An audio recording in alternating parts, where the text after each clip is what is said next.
right, it's Sonny back with another one. This one is called Pride and Disrespect. So I'll be reading off here. It's just the notes I have, and I hope you get something out of this. So, since I was a child, I had a differing notion of disrespect than essentially anyone I knew, family, friends, etc. I noticed that people conflate their pride with their respect and allow both of those things to be affected by external influences.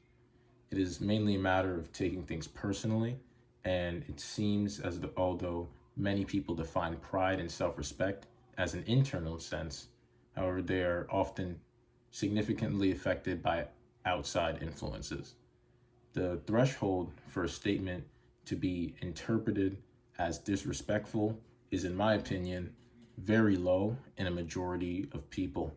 If not simply that, then the conscious and active excuse of pride as a justification for an aggressive retort or response is way too commonplace from what I've seen. And there are many reasons for this.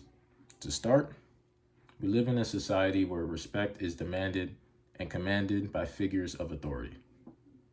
From our family to our public servants, respect is a demand that, if not adequately followed, will be met with strong repercussions.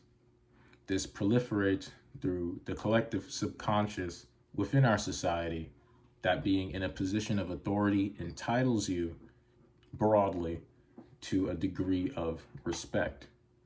But respect comes in different forms. There is respect for one's knowledge, there is respect for one's capability, and there is respect for one's self.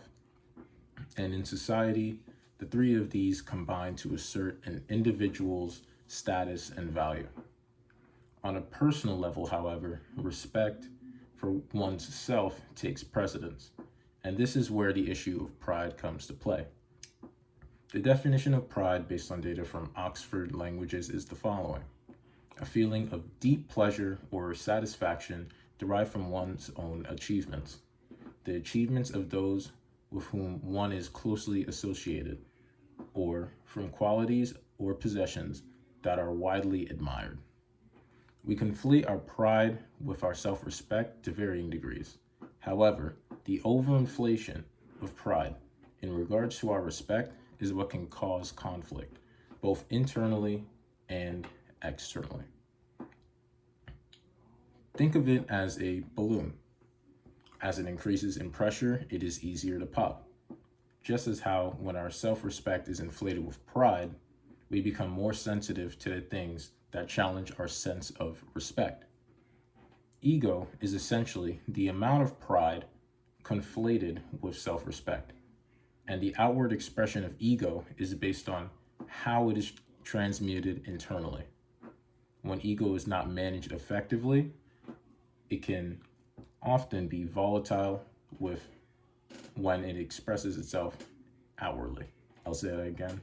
Ego is essentially the amount of pride conflated with self-respect, and outward expression of ego is based on how it's transmuted internally. When ego is not managed effectively, it can be volatile when it expresses itself outwardly. And internally, it can be implosive, insidious, and self-destructive. When an overinflated ego is confronted from outside, simple critiques or questioning toward certain thoughts and beliefs will be irrationally perceived as challenges of competency and personal attacks. When internally conflicted, the sense of self begins to be lost as the intrinsic sense of value and worth has been overimposed by external markers of success and status. These are consequences that are experienced on all parts of the social spectrum. Without an internal sense of worth, both the poor man and the rich man cannot be content with themselves. As a final point, respect is not to be demanded, but simply to be had.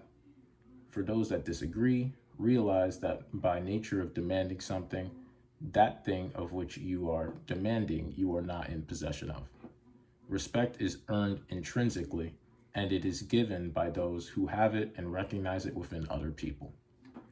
You enhance your respect for yourself by sticking to your values when you move through different arenas and your values are challenged. You generate respect for yourself when you move out of those arenas which you are comfortable in and accept greater challenges.